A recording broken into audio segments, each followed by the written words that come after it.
All right. I also, in the back, the director was interviewing me. He asked me all kinds of weird questions about my brain and how it works and why people keep forgiving me for being a bad person. By the way, last night's show, which I don't think is podcast yet, it got weird again. It'll get weird here too. I cried. I've never done that yet.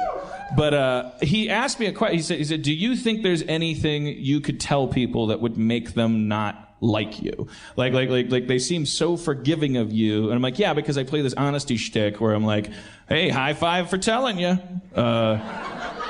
And I don't really have any hatred in my heart or anything like that. Like I last night was he thought was going to be an exception because we brought Erin McGathy, my beautiful, wonderful, genius girlfriend, up, who does nothing but unconditionally support me, unless she's had a couple.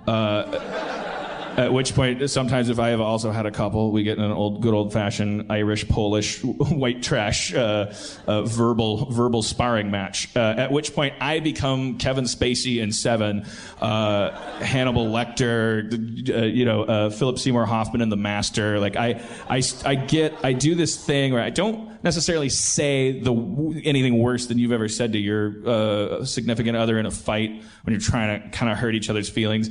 I shift into this persona that is sociopathically kind of gleeful at the kind of like dispassionate, like disconnection that I feel. Do you know what I mean? Like I regard her as if she is an insect and explain things to her in a way she can understand. Let me lay it on the line for you. I kind of like turning into this villain because I've had it's like that's when I've passed the threshold of acceptable human behavior with the booze and stuff. She always deserves it. No, kidding. I'm kidding. We brought her up and we kind of talked about it a little bit, and she mentioned that I called her the C word. At which point the audience did that. Absolute requirement. I back you up 100%. You don't trust me? Yeah. He said, "I trust you." Oh, you trust me? Yeah. I mean, it's bad. Yeah. So brought it up. And then the director was interviewing me, and he's going, and then they lined up and they wanted your autograph, and he was a little disappointed. He was bummed out. He thought he would see the final turning point. So then he asked the question that I thought was very interesting: is there anything I can tell you that I haven't told you yet about me that would make you like turn on me? I think the answer is no, for the same reason it's because what we have going for us is we don't want anyone to be unhappy. Sometimes that's a story about me getting too drunk and I have a horrible dysfunctional neurotic behavior I engage in a cyclical way that I've begged therapists to diffuse, and then they can't do it, and I get mad and I stop going to them. So I try to talk into a microphone and try to attempt to do self-maintenance and things like that. And so part of that involves confession. He said, "What could you tell them that would make them not like you?" I don't think I've ever said into a microphone, into the recording. I think I've blogged about this fact. I use drugs recreationally. I'm a prescription marijuana user. I don't get high when I work. It doesn't, because I can't. If it helped, I'd do it. I've done Adderall illegally, but I'm not ashamed of that because you're welcome for season 2 of Community.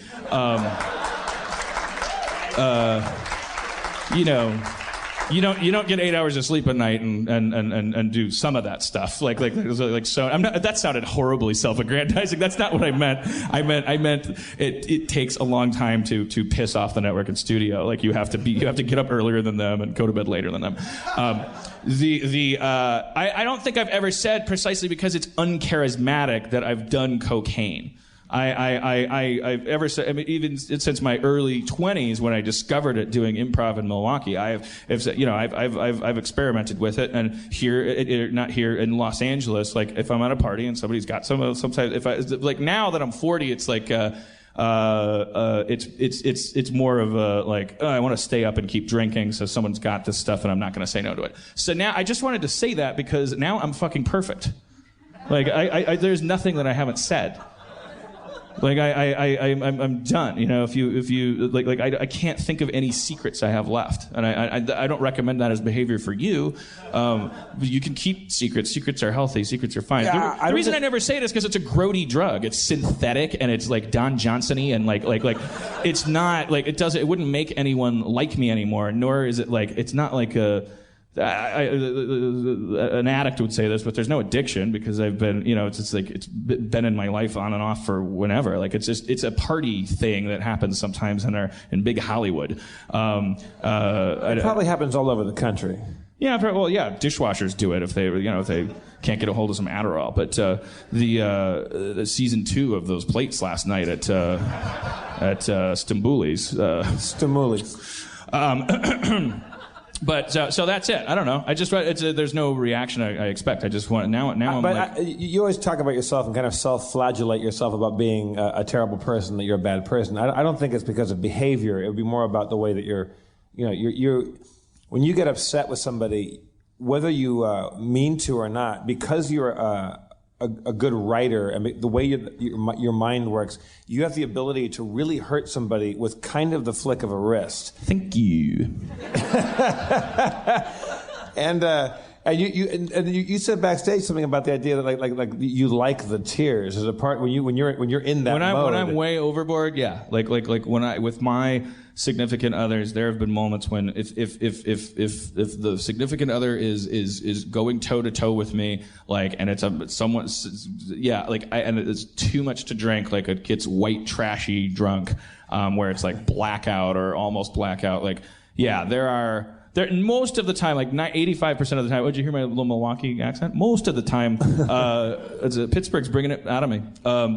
Most of the time, 85% of the time, if I get too drunk and I have a fight with someone I love and they start to cry, that's the end of it, because the tears signify oh shit, this reality comes in. I was in a different mode. I was a battle bot of some kind, and was trying to win a fight. I can I don't know what it is, whatever dysfunction I have, whatever disorder, enables me to pull the plug on the emotional connection between me and another human being, and then it's there's no conscientiousness standing between me and saying something with the direct intent of humbling someone, and then if they start to cry, most of the time, then I'm like, oh shit, that's what I'm doing. Holy crap, stop.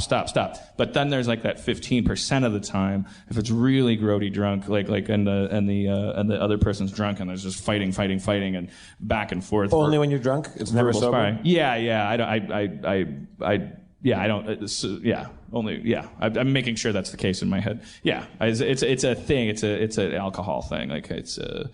It lowers your inhibitions, it makes you looser, maybe makes you charming up to a certain point, and then there's, you can go through a curtain where your behavior becomes bad. Jekyll and Hyde. So kids, pay attention to that. Don't look up to drunk writers. It's not what makes you good. Your parents have to beat you. So if that didn't happen, you're gonna write shitty stuff. You're probably just a bad dream journal. It's just, you got too much love. I'm sorry. Then what I was saying to the director was, there's the tears. I actually go, okay, good. I think in my head, good. Cry. Delicious tears. Put them on a cupcake. Cry until you can't anymore. Then I'll apologize. Would you actually experience physical an erection? No. No.